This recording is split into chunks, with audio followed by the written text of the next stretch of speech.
Nous vous saluons dans le précieux nom de Yeshua, Jésus-Christ en français. Et nous sommes là, encore une fois de plus, devant vous pour vous parler de Christ en passant par la Bible. Pourquoi est-ce que nous disons que nous passons par la Bible? C'est parce que l'enseignement de Christ se trouve consigné dans la Bible.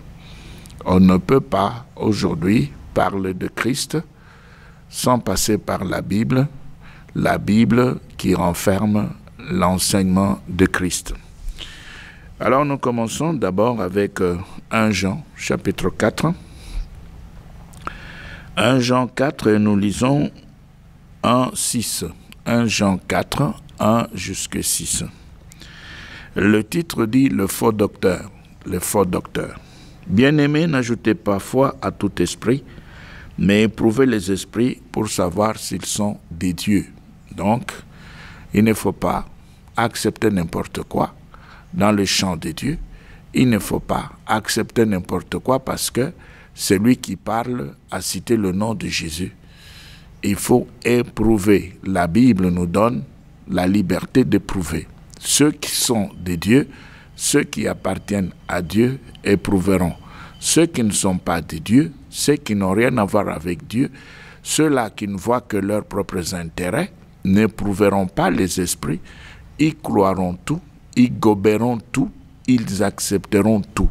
Mais la Bible dit, n'ajoutez pas foi à tout esprit, mais éprouvez les esprits pour savoir s'ils sont des dieux. Ça veut aussi dire qu'il y a des esprits qui ne sont pas des dieux, des esprits qui appartiennent à Satan, des esprits qui dirigent les hommes qui n'aiment pas la vérité de Dieu. Car plusieurs faux prophètes sont venus dans le monde. S'il y a de vrais, il y a de faux. S'il y a de faux, il y a de vrais. Et c'est écrit comme ça dans la Bible, dans 1 Jean 4. Il est dit, plusieurs faux prophètes sont venus dans le monde. Donc la Bible nous avertit. Au verset 2, 1 Jean 4, verset 2. Reconnaissez à ceci l'Esprit de Dieu, tout esprit qui confesse Jésus-Christ venu en chair est de Dieu. Tout esprit qui confesse Jésus-Christ venu en chair est de Dieu. Venu en chair est de Dieu, c'est-à-dire l'esprit qui reconnaît l'incarnation du Logos, l'incarnation du Fils de Dieu. Jésus, parole faite chair, parole faite chair. On reconnaît, on l'accepte, on les confesse. Verset 3. Et tout esprit qui ne confesse pas Jésus n'est pas de Dieu. C'est celui de l'Antéchrist dont vous avez appris la venue et qui maintenant est déjà dans le monde. Alors, l'Antéchrist est là, l'esprit de l'Antéchrist est là. Et cet esprit travaille contre la révélation, Pourquoi? Parce qu'on nous dit ici, et c'est l'apôtre Jean qui nous l'a dit, il dit, Christ est venu dans la chair, donc il s'est incarné. Il y a donc les contenants et les contenus. Le contenu est arrivé et ce contenu a pu avoir sur la terre un contenant. La parole s'est transformée en chair. La parole est entrée dans le corps.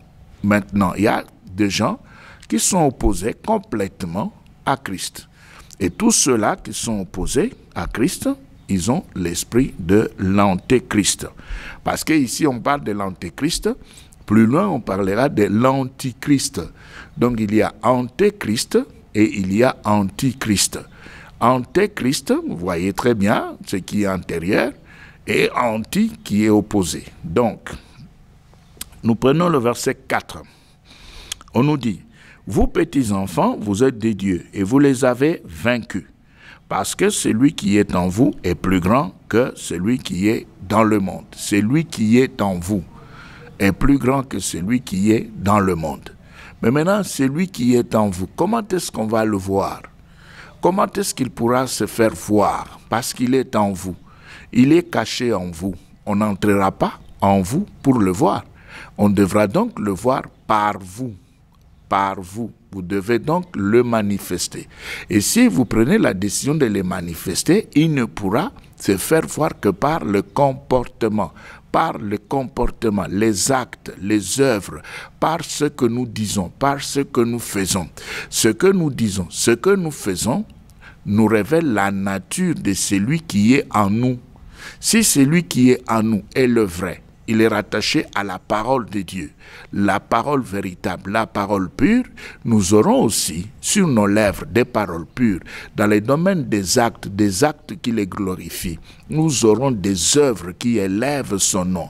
Nous aurons un comportement qui fera voir effectivement qu'on a le vrai en nous et que dans le monde, on est devant un autre esprit qui est opposé, qui avait précédé ou qui est opposé, mais cet autre esprit que nous avons dans le monde, c'est un esprit qui paraît être grand, mais celui qui est en nous, c'est celui-là qui est beaucoup plus grand.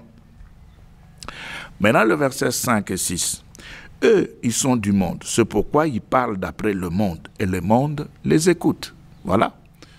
Si vous avez en vous le vrai, il vous habite, et vous avez la vraie parole, la parole pure est en vous, eh bien vous écouterez Dieu, vous écouterez sa parole, vous écouterez, vous suivrez, vous le garderez, vous allez vous sanctifier parce que vous avez la parole pure. Vous ne chercherez pas à faire plaisir à qui que ce soit, sinon réjouir le cœur de celui qui vous habite. Vous allez suivre ses instructions, vous resterez sur ses traces. Mais si celui qui vous habite n'est pas vrai, eh bien, vous allez sacrifier sa parole. Vous sacrifierez sa parole, pourquoi? Parce que vous n'avez pas le vrai. Vous allez suivre l'esprit du monde. L'esprit du monde. Or, l'esprit du monde n'est pas l'esprit de Christ. L'esprit du monde n'a rien à voir avec la parole de Dieu. Maintenant, au verset 6, il est dit, « Nous sommes de Dieu. » Voilà. Celui qui connaît Dieu nous écoute. C'est comme maintenant, pour m'écouter, pour me suivre, il faut connaître Dieu. Parce que si vous ne connaissez pas Dieu, vous ne pouvez pas supporter ce que vous entendez. Vous ne pouvez pas supporter l'émission Alpha Lumière. Ça va vous gêner, ça va vous créer des démangeaisons. Ça va vous refroidir le corps. Pourquoi? Simplement parce que vous ne connaissez pas le vrai Dieu. Et c'est pourquoi Jean dit, nous sommes de Dieu. Celui qui connaît Dieu nous écoute, nous écoute. Celui qui n'est pas de Dieu ne nous écoute pas, ne nous écoute pas. C'est-à-dire, si vous trouvez que ce qu'on est en train de dire, c'est gênant, c'est lourd, c'est dur, ça veut dire que vous avez de sérieux problèmes dans les domaines de la conversion, vous avez de sérieux problèmes avec la parole pure de Dieu, parce que ce que nous vous disons, nous les tirons de la Bible. Ça se trouve dans la Bible. Nous vous le montrons dans la Bible. Alors maintenant, si vous ne supportez pas cela, ça veut dire que vous avez un sérieux problème en rapport avec la conversion. L'apôtre Jean dit, nous sommes de Dieu. Celui qui connaît Dieu nous écoute. Celui qui n'est pas de Dieu ne nous écoute pas. C'est par là que nous connaissons l'esprit de la vérité et l'esprit de l'erreur. Vous voyez? Donc, ça veut dire qu'un enfant de Dieu, quand il se retrouve devant la parole pure de Dieu, comme il est habité par le vrai Dieu, eh bien, il va écouter la parole pure de son Dieu, de son Père, de son Créateur, de son Maître qu'il est en train de servir. Il va écouter, il va aimer, il va s'examiner, parce que la parole de Dieu se présentera devant lui comme un miroir. Alors, maintenant, quand on est devant le miroir révèle le visage. Le miroir montre tout ce qu'on a comme tache sur le corps, qu'on ne pouvait pas voir autrement qu'au travers de son miroir. Maintenant, quand le miroir est là, on dit non, on ne peut pas supporter ce que le miroir est en train de nous donner. Qu'on nous dise ce que nous voulons écouter, nous. Qu'on nous dise ce qui peut nous faire plaisir. Qu'on nous dise ce que nous recherchons. Alors là, maintenant, on devient les dieux du Créateur. Dieu n'est plus ton Dieu, mais toi, tu es le Dieu de ton Dieu. Parce que tu aimerais maintenant que ton Dieu puisse faire ta volonté, que ton Dieu puisse te dire ce que toi, tu veux entendre, ce que toi, tu es en train de chercher. Alors, maintenant, si nous sommes mis d'accord sur ce point-là, nous pouvons maintenant passer à autre chose. Pourquoi nous avons préféré commencer par 1 Jean 4? Vous allez voir pourquoi nous avons préféré commencer par 1 Jean 4. C'est parce qu'aujourd'hui, nous voulons parler de la récompense, de la rémunération, du salaire, de ce qu'on reçoit quand on sert Dieu. Nous avions déjà parlé dans les interventions passées de la récompense en termes de bonnes œuvres, les résultats des bonnes œuvres. Mais aujourd'hui, nous voulons parler de ce que l'ouvrier de la révélation reçoit comme salaire. Il est dit, l'ouvrier mérite son salaire. Nous disons, l'ouvrier de la révélation mérite son salaire. Ça veut dire que tu as reçu la révélation de Dieu. Tu as écouté Dieu. Tu as prié comme Daniel.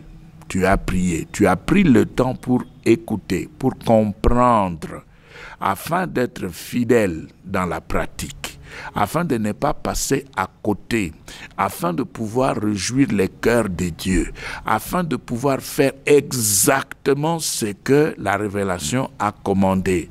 On est resté dans les instructions même de Dieu. Maintenant, après l'exécution de la tâche, on a droit à un salaire. Et Dieu paye, et il paye très bien. Il a toujours été bon payeur. Bon payeur. Pourquoi? Alors, maintenant, nous allons lire un texte dans Luc au chapitre 17.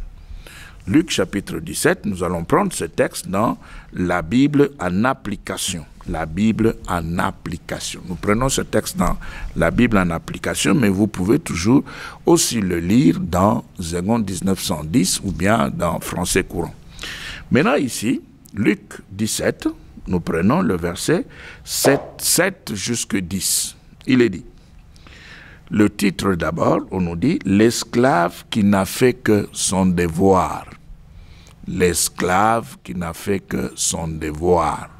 Ça veut dire quoi? Ça veut dire que Dieu t'a donné la révélation et quand il a fini de te donner la révélation, tu as cherché, tu as tout fait pour comprendre la révélation afin de pouvoir manifester la fidélité dans la pratique. Maintenant, tu as fait ce que tu devais faire, c'est tout. Tu es un serviteur inutile. Tu as fait ce que Dieu t'avait demandé de faire. Tu n'es pas spécial. Tu as fait exactement ce que Dieu voulait que tu puisses faire. C'est fini. Ça se termine là.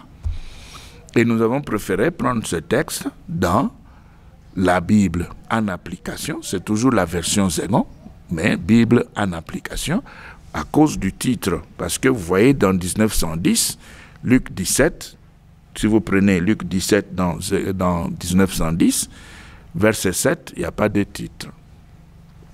Maintenant, le même Zégon va produire une nouvelle Bible intitulée la Bible en application.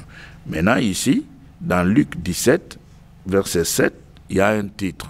Le titre dit « L'esclave n'a fait que son devoir ». Alors, nous lisons maintenant. Qui de vous, s'il a un esclave qui laboure ou fait paître le troupeau, lui dira, quand il rentre des champs, viens tout de suite te mettre à table. Voilà.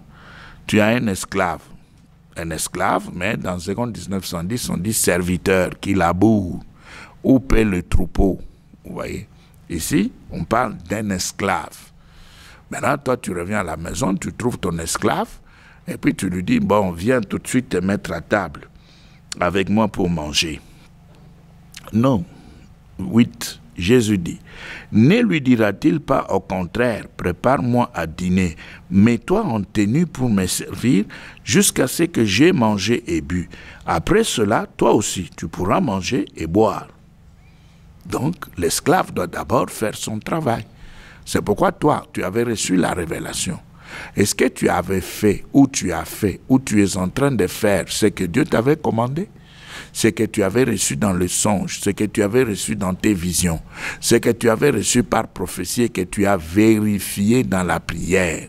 Parce qu'on ne reçoit pas une prophétie et puis on se met à l'œuvre. Non. Quand on reçoit une prophétie, on prie avant de commencer, avant de faire quoi que ce soit. Maintenant, la question est celle de savoir, est-ce que toi, après avoir reçu la révélation, tu avais demandé l'explication? Est-ce que tu avais bien saisi, tu as compris le fond des instructions de Dieu? Alors maintenant, dans la pratique, est-ce que tu as été fidèle? Bon, maintenant, il est dit, on nous dit ceci au verset 8, ne lui dira-t-il pas au contraire, prépare-moi à dîner, mets-toi en tenue pour me servir jusqu'à ce que j'aie mangé et bu. Après cela, toi aussi, tu pourras manger et boire. L'esclave se nourrit après le maître. L'esclave se nourrit après avoir servi le maître. Donc le salaire ne vient qu'après le travail. La récompense ne vient qu'après le travail. Mais maintenant, ce travail, il doit suivre la révélation. Tu ne peux pas faire ce que tu veux, aimer ce que toi tu veux aimer. Dans tout ce que tu fais, tu veux faire plaisir aux hommes. Si tu veux faire plaisir aux hommes, attends le salaire de la part des hommes. Si tu veux faire plaisir à toi-même, tu devras donc te payer toi-même. Mais si tu réjouis les cœurs de Dieu, eh bien c'est Dieu qui viendra pour te payer. Et c'est lui qui aura le salaire. Ici, l'esclave est devant le maître. Qu'est-ce qu'il doit faire? Il ne va pas se mettre à table avec le maître pour partager le repas avec son maître. Non, l'esclave va servir le maître et il va attendre que le maître puisse manger. Et dès que le maître a fini de manger, c'est alors que l'esclave peut aussi maintenant s'alimenter. Mais ce n'est pas ce que nous voyons. C'est que les gens aiment et recherchent. Les gens aiment et recherchent les honneurs. Les gens veulent être élevés plus que le maître Jésus-Christ. Les gens aujourd'hui laissent leur nom au devant. Ils préfèrent que le nom de Jésus puisse être relégué en deuxième position. Mais c'est le nom de l'homme, des individus, des personnes terrestres qui passent devant. Et Christ est relégué. Non, c'est l'inverse. L'esclave doit attendre Jésus seul, d'abord, lui, le Seigneur, Yeshua, qui passe devant. Et quand lui est servi, c'est alors que l'esclave pourra maintenant s'occuper de sa personne. Verset 9.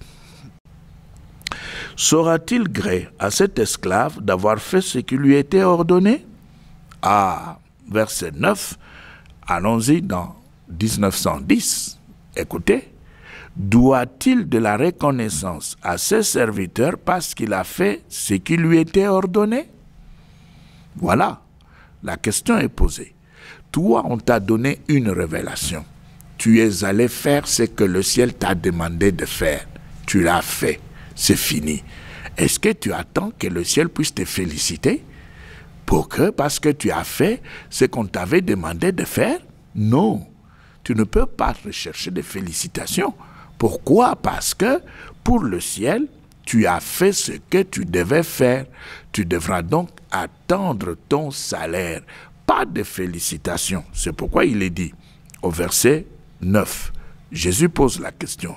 Doit-il de la reconnaissance à ses serviteurs parce qu'il a fait ce qui lui était ordonné? Ordonné. Ce qui lui était ordonné. Ce qu'on t'a ordonné, ça se trouve dans la révélation. Toi, tu fais ce qu'on t'a demandé. Tu t'arrêtes là, c'est tout. Maintenant, c'est le ciel qui va apprécier. Et quand le ciel aura apprécié, maintenant le ciel va déterminer le salaire. Maintenant, écoutez le verset 10. Nous sommes là dans Luc 17, 10. Il est dit, « De même vous aussi, quand vous aurez fait tout ce que vous a été ordonné, dites, nous sommes des esclaves inutiles. Nous avons fait ce que nous devions faire. » Nous rentrons dans 2 1910. Vous de même, quand vous avez fait tout ce qui vous a été ordonné, dites, nous sommes des serviteurs inutiles. Nous avons fait ce que nous devions faire. C'est tout. Il n'y a pas de congratulations, il n'y a pas de félicitations. Il faut maintenant, quand on a fini de faire ce qui s'est trouvé dans la révélation, il faut simplement attendre maintenant le salaire. Parce que on est bon à rien, bon à rien. Serviteur inutile, bon à rien. C'est-à-dire, le ciel a payé le prix, le ciel a donné la révélation, le ciel a mobilisé les anges pour l'accomplissement de la tâche. Maintenant, toi, esclave, sur la terre, tu t'es levé pour aller faire le travail. Et dès que tu as fini le travail, tu es un serviteur inutile. Tu ne vaux rien. Tu n'as aucune valeur. C'est pourquoi c'est lui qui veut se valoriser sur la terre. Qu'est-ce qu'il fait? Il laisse la parole de Dieu. Il commence à faire plaisir aux hommes pour que les hommes puissent l'élever, pour que les hommes puissent les valoriser. Alors qu'aux yeux de Dieu, quand on termine l'accomplissement, la réalisation de la révélation, on est inutile. Mieux vaut être inutile aux yeux de Dieu et être inutile aux yeux de Dieu et utile aux yeux des hommes. C'est-à-dire, pour Dieu, je suis inutile, j'ai fait ce qu'il m'a demandé auprès des hommes pour sa gloire. Vous voyez, quand je viens devant vous, je fais ce que Dieu m'a commandé. Et après, je suis inutile pour Dieu, mais j'ai été utile devant vous. Ça s'arrête là. Mais maintenant, ce que nous voyons sur la terre, c'est la recherche de la gloire terrestre. Et la recherche de la gloire terrestre oblige les hommes à pouvoir dévier, à pouvoir sacrifier, à pouvoir chercher des raccourcis. On fait tout pour faire plaisir. On cherche des raccourcis pour être élevé, pour être honoré au milieu des hommes, pour avoir des galons au milieu des hommes, pour être applaudi, acclamé. Regardez aujourd'hui dans les églises, les prédicateurs sont plus acclamés que Jésus. Les prédicateurs sont plus acclamés que la parole même de Dieu. Les prédicateurs sont plus acclamés que le Saint-Esprit. Pourquoi? Parce que on veut absolument avoir aux yeux des hommes une certaine valeur. Une certaine valeur. On veut être élevé. Non. On est utile devant les hommes quand on est en train de faire ce que la révélation a commandé de faire. Et quand on termine, c'est fini, on devient inutile. On ne vaut plus rien. Celui qui a toute la valeur à ce moment-là, c'est Christ. Christ seul, qui va occuper le cœur et par son esprit, il va continuer le travail dans la vie de l'homme. Dans Matthieu 25, nous allons prendre encore un texte que nous connaissons très bien. Nous sommes toujours dans la Bible Zégon en application. Nous prenons Matthieu chapitre 25. Il ne faut pas être utile aux hommes. Pour les hommes, par les hommes, non. Il faut être utile aux hommes par Dieu, à cause de Dieu. Il faudra être valorisé aux yeux des hommes par Dieu. Et quand l'œuvre de Dieu s'arrête, on est inutile aux yeux de Dieu et le salaire arrive. C'est un peu compliqué. Ça vous dépasse. Ça vous dépasse, mais pourtant c'est très simple. C'est-à-dire que quand on reçoit la révélation, on ne fait que ce que Dieu a commandé de faire. Et quand ça se termine, c'est fini, non? On ne peut pas continuer. On doit s'arrêter. Parce que c'est fini. L'Esprit a mis un terme. On a été utile pour les gens pendant l'exercice ou l'accomplissement de la révélation. Et quand le travail se termine, c'est fini. Vous connaissez l'histoire de Jean-Baptiste. Il avait été envoyé sur la terre pour préparer la venue du Seigneur. Il s'est transformé en conseiller de foyer. Il s'est transformé, il a commencé à donner des conseils aux mariés. Il est allé régler un problème qui avait ouvert la porte de sa mort. Vous voyez? Est-ce qu'il avait été envoyé par Dieu pour ça? Non. Il devait donc préparer le chemin du Seigneur. C'est tout ce qu'il devait faire. En ce temps-là, pendant qu'il était en train de préparer le chemin, il était utile pour les hommes et utile pour Dieu. Mais maintenant, quand le travail se termine, tu deviens inutile, disparais. Quand tu deviens inutile, tu disparais. Mais maintenant, ici, qu'est-ce que nous voyons aujourd'hui? Même les inutiles aux yeux de Dieu continuent à se faire valoriser auprès des hommes. Et Jean-Baptiste, vous connaissez ce qui s'est passé avec lui. Vous voyez, à cause de la danse. D'ailleurs, vous qui aimez toujours danser, vous voyez le produit de la danse. La jeune fille a dansé terriblement. Et on a coupé la tête de Jean-Baptiste. C'est pourquoi nous disons toujours, et nous allons nous répéter sans nous fatiguer, pour vous dire ceci, la danse ne représente rien aux yeux de Dieu. Tous ceux-là qui dansent, dansent pour eux-mêmes. Même s'ils s'appuient sur le fait que David avait dansé. Oui, David avait dansé, Mais la fille aussi qui avait fait tuer Jean-Baptiste avait dansé, non? Avait dansé. Vous voyez? Vous qui aimez toujours danser là, vous avez des femmes sur de hauts talons maquillées, plantes, mèches, en train de danser là, mini-jupe, mini-robe, habits collés sur le corps, en train de danser de ces traits moussés. Ce n'est pas... Il n'y a pas de ministère de danse, il n'y en a pas. Il n'y en a pas. Ok, alors, dans Matthieu 25, nous prenons le verset 30. Nous prenons le verset 30, nous pouvons même commencer par le verset 28. Il est dit, « Enlevez-lui donc les talents et donnez-les à celui qui a le 10 talents. Car on donnera à celui qui a, il sera dans l'abondance, mais à celui qui n'a pas, on enlèvera même ce qu'il a. » 30. « Et l'esclave inutile, vous voyez, chassez-les dans les ténèbres du dehors. C'est là qu'il y aura des pleurs et des grincements dedans. Pourquoi cet esclave est devenu inutile? Il est devenu inutile parce qu'il avait reçu des talents pour fructifier. Il n'a pas fait le travail. Quand il devait être utile à son maître en appliquant, en fructifiant les talents, il n'a pas fait. Il est allé creuser un trou dans le sol, dans la terre, et il a caché les talents. Et maintenant, quand le maître arrive pour avoir les bénéfices, il n'y en a pas. Donc, il était pratiquement inutile quand il devait manifester l'utilité. Tu as reçu la révélation. Écoute ce qu'on te dit, c'est pour ton bonheur, c'est pour ton bien. Sois utile, c'est-à-dire applique, fais exactement ce qu'on t'a demandé. Ne cherche pas à te faire plaisir. Ne cherche pas à réjouir le cœur de qui que ce soit. N'écoute pas le monde. N'écoute pas le monde. Écoute ton Dieu. Reste dans la parole. Reste dans la révélation. Va de l'avant. Applique. Respecte les instructions que Dieu t'a données. Sois utile pour ton Dieu. Parce que à un moment donné, dès que tu auras fini le travail, aux yeux de Dieu, tu vas devenir un serviteur inutile. Et tu n'attendras plus que ton salaire. Voilà. Alors, nous rentrons dans Luc.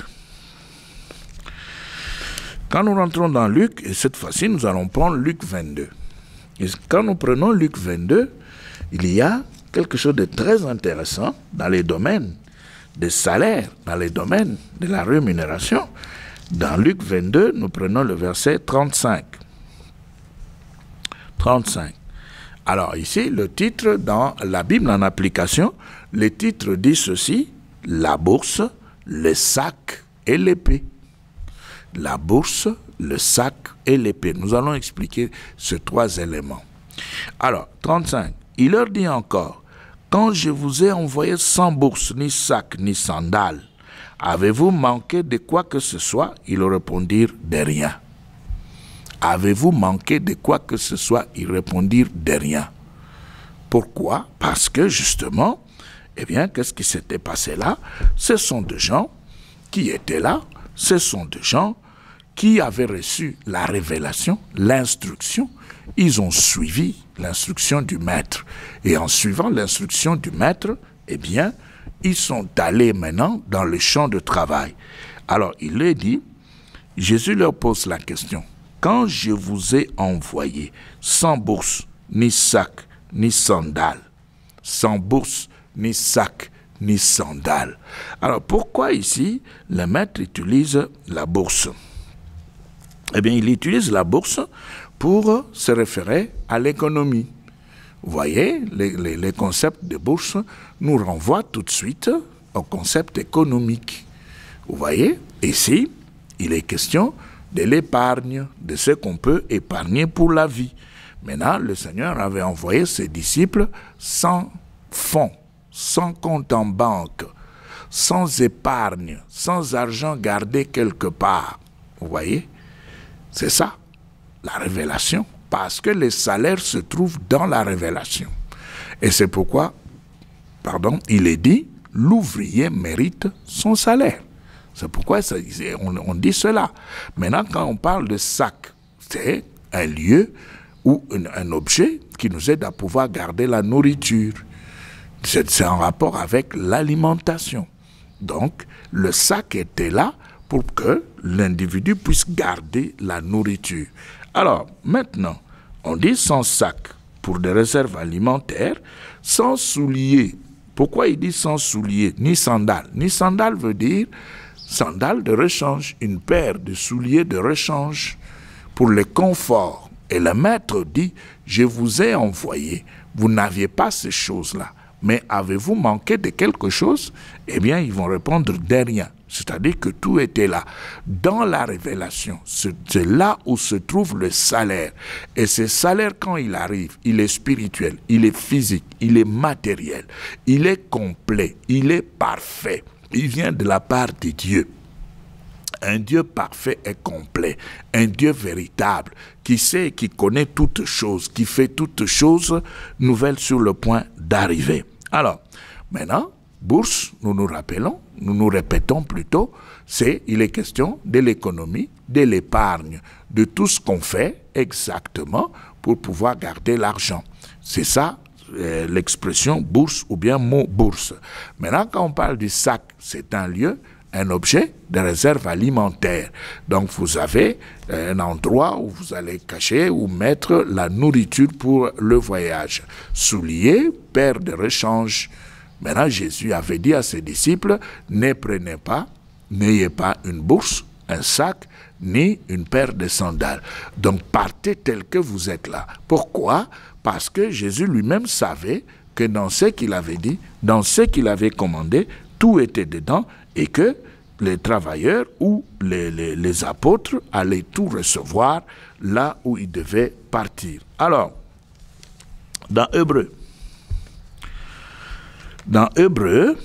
au chapitre, nous prenons Hébreux, vous allez voir que parfois les gens se battent pour rien. On a aujourd'hui ce qu'on appelle appel de fonds. Non, nous ne vous décourageons pas. Continuez à faire l'appel de fonds. Pour la construction, c'est une bonne chose. Continuez, nous ne vous décourageons pas. Continuez à demander de l'argent pour ceci, pour cela. Mais il y en a même qui demandent aujourd'hui de l'argent pour changer de nationalité. Voilà. Ils demandent de l'argent pour voyager et quand ils voyagent, ils arrivent de l'autre côté. Maintenant, ils changent de nationalité. Ce ne sont plus des Congolais. Quand ils reviennent là, bon, ce sont des étrangers qui reviennent dans ce pays pour un travail et puis après, ils disparaissent. Nous ne vous décourageons pas. Faites l'appel de fonds, vous êtes habitués à pouvoir le faire. Mais nous voulons dire ceci. Dieu a placé le salaire dans la révélation. Il a laissé le salaire dans la révélation. Un salaire parfait, complet, dans la révélation. Alors, nous prenons d'abord Hébreux, au chapitre 10. Voilà, nous y sommes. Hébreux 10, 35. Voilà, 10, 35, il est dit. N'abandonnez donc pas votre assurance, qui comporte une grande récompense. Votre assurance. Assurance. Et on a rattaché à l'assurance une grande récompense. Pourquoi? Parce que l'assurance ici, c'est la foi. La foi est une ferme assurance. Assurance des choses qu'on espère et une démonstration de celles qu'on ne voit pas. Il s'agit de choses spirituelles, pas de choses matérielles. Voilà. Maintenant, on nous dit que à cette assurance est rattachée une grande récompense. Ça veut dire quoi? Ça veut dire que quand on donne la révélation, vous avez reçu les instructions de la part de Dieu. Croyez dans la parole que vous avez reçue, mettez-vous au boulot. La récompense est rattachée. C'est ça. C'est ce qu'il faudra faire. Et on vous demande de ne pas abandonner, de persévérer, de persévérer. C'est pourquoi nous nous répétons en utilisant l'exemple d'Habakkuk. Il a prié, il a posé des questions. Il est resté à son poste attendant que Dieu puisse lui donner la réponse. Il est resté stand-by, attendant que Dieu seul puisse répondre. Il n'a pas bougé. Il a continué à attendre. Et on lui a dit, si la prophétie tarde, elle va venir, elle va s'accomplir. Toi, tu dois attendre. Mais aujourd'hui, il y a des serviteurs de Dieu qui sont très pressés. Ils n'ont même pas encore commencé le travail, ils attendent déjà la rémunération. Ils n'ont encore rien fait par rapport à la révélation, ils veulent déjà être payés. Ils n'ont même pas encore commencé le travail, ils veulent déjà se reposer. Vous voyez? C'est ça le grand problème. Il faut être persévérant. Il faut être travailleur. Il y a des églises, bon, il y a des églises qui sont fermées complètement toute la semaine. Les portes ne s'ouvrent que le dimanche à 9 h. De lundi à samedi, fermées. Fermées comme ça, pour quelle raison? On n'a pas le temps. Maintenant, quand on vient le dimanche à 9 h, on ouvre, eh bien, on croit qu'on a fait quelque chose d'extraordinaire et que le ciel devra maintenant, tout de suite, la payer. Non, ça ne se passe pas comme ça. Alors, maintenant, nous allons dans Hébreux 11, verset 6. Il est dit: or, sans la foi, il est impossible de lui plaire. Impossible. Car celui qui s'approche de Dieu doit croire que celui-ci est, et celui-ci est, et qu'il récompense ceux qui le recherchent. Celui-ci est, il existe. Et il récompense tous ceux-là qui le recherchent. Voilà. Alors, maintenant, il est le rémunérateur de ceux qui le recherchent. C'est lui qui paye. C'est lui qui paye. Maintenant, au verset 26, toujours dans 11, 6,26. 26 dit ceci: il tenait en effet l'humiliation du Christ pour une richesse plus grande que les trésors de l'Égypte. Ça, c'est Moïse. C'est Moïse. Il tenait en effet l'humiliation du Christ pour une richesse plus grande que les trésors de l'Égypte, car il regardait plus loin vers la récompense. Il avait les yeux fixés sur la récompense. Voilà. Mais toi, qu'est-ce que tu fais là? Tu as entendu, tu as vu, tu as tout balayé, tu as tout oublié, tu as tout laissé tomber. Maintenant, tu as les yeux fixés sur les salaires, sur la récompense. Mais on va te payer parce que tu as fait quoi? C'est pourquoi nous avons des serviteurs de Dieu malheureux, des chrétiens malheureux, qui ne font que prier, jeûner jour et nuit, veiller, mais on ne voit rien. C'est comme si Dieu était mort. C'est comme si Dieu était devenu sourd. C'est comme si Dieu était devenu aveugle. Pourquoi? On laisse la révélation, on laisse les instructions de Dieu. On ne s'occupe pas de ce que Dieu a dit et de ce que Dieu aimerait que l'on puisse faire. On laisse tout cela de côté, mais on va prier. Oh Seigneur, je ne fais que souffrir. Quand est-ce que tu vas penser à moi? Je ne fais que souffrir. J'ai aussi besoin de toi. Non. Le problème, c'est que le salaire de Dieu se trouve dans la révélation. Dieu a placé les salaires dans la révélation. C'est pourquoi on a l'habitude de pouvoir dire, quand Dieu donne la vision, il donne aussi une provision. La provision suit la vision. La provision ne peut pas précéder la vision. Maintenant, toi, tu n'as même pas de vision. Ou alors tu as une vision que tu n'arrives pas à comprendre. Maintenant, qu'est-ce que tu fais? Eh bien, tu es en train de fabriquer des choses. Ce que tu fais, ce n'est pas ce que tu devais faire.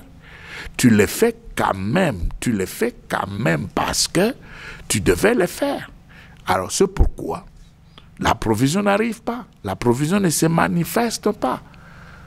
Il faudra être obéissant. Une obéissance pratique, avec fidélité, en rapport avec la révélation, en rapport avec les instructions de Dieu. Il faut rester esclave véritable de ce que Dieu a dit. Rester et vivre là-dedans. Alors, le salaire va venir. C'est pourquoi Jésus a dit, l'ouvrier mérite son salaire. L'ouvrier mérite son salaire. Nous pouvons lire cela dans Luc, au chapitre 10, le verset 7. L'ouvrier mérite son salaire. On nous dit ceci, au verset 7, on dit, demeurez dans cette maison-là, mangez, buvez ce qu'on vous donnera, car l'ouvrier mérite son salaire. Ne passez pas de maison en maison. Pourquoi on interdit ça? Pourquoi on demande à l'ouvrier de Dieu de rester sur place et de ne pas commencer à changer de maison? Non, parce qu'on est dans une mission. On n'est pas sur la terre pour manger, mais on mange pour accomplir la révélation de Dieu. On s'habille pour la révélation de Dieu. On respire pour l'œuvre de Dieu. On est là pour Dieu sur la terre. On n'est pas là pour faire voir aux gens qu'on va de maison en maison à la recherche d'un confort quelconque sur la terre. Non, non. C'est pourquoi Jésus dit très bien ici au verset 7, car ne passez pas de maison en maison. Restez sur place. Au verset 8, il dit, dans toute ville où vous entrerez et l'on vous accueillera, mangez ce qu'on vous offrira. Mangez ce qu'on vous offrira dans toute ville, partout où vous irez. Quand on va vous offrir un repas, il ne faut pas dire, non, j'aimerais manger telle chose, pas ceci. Non. Pourquoi? Parce que, nous nous répétons, on n'est pas là pour manger. On n'a pas été envoyé en mission pour aller manger. On est en mission pour l'accomplissement de la révélation, la réalisation des instructions de Dieu, l'accomplissement de sa volonté, selon sa nature, selon ses pensées, ses voies. C'est ce qu'on va faire. Mais maintenant, si dans ce déplacement, on doit manger, on nous donne une nourriture, eh bien, on accepte simplement, on mange simplement, parce qu'on ne s'est pas déplacé pour manger, mais on s'est déplacé pour le royaume de Dieu. Et quand on se déplace pour le royaume de Dieu, on sait aussi que les salaires se trouvent dans la révélation. Et comme les salaires se trouvent dans la révélation, on doit être esclave de la révélation, parce qu'au finish, c'est le Seigneur seul qui va payer. C'est lui seul qui va payer. Mais maintenant, si on se déplace, et puis on va de maison en maison, de ville en ville, en train de chercher le confort, en train de chercher où est-ce qu'on peut bien manger. Pourquoi est-ce qu'on n'arrive pas à bien manger? Non, non. Un missionnaire sur la terre ne se préoccupe pas de la nourriture et des vêtements. Un missionnaire sur la terre se préoccupe de l'accomplissement de la révélation de Dieu. Il doit être simple. Il doit être simple. Simple pourquoi? Parce qu'il n'est pas sur la terre pour manger, parce qu'il n'est pas sur la terre pour les vêtements. Tout ce qu'il pourra avoir comme vêtements, c'est pour l'œuvre de Dieu. Les vêtements pour lui sont des instruments de travail.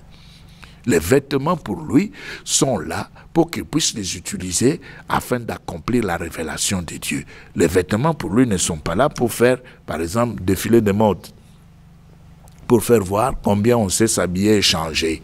Non.